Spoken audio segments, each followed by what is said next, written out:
te Marama, ko Whiro, Tirea, Hoata, Ōuenuku Okoro,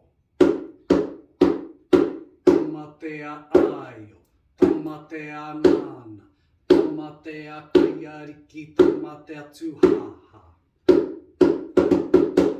Ariroa, Huna, Māwharu, Ōhua, Atua Whakahaehae, Oturu, Rākaunui, Rākaumatohi, Takirau, Oike, Korekore Tuatahi, Korekore Rawea, Korekore Whakapiri, Tangaroa-ā-mua, Tangaroa-ā-roto, Tangaroa-whakapau, Tangaroa-Whariki, Kiokio, Ōtane, Ōrongo, Mutu whenuai.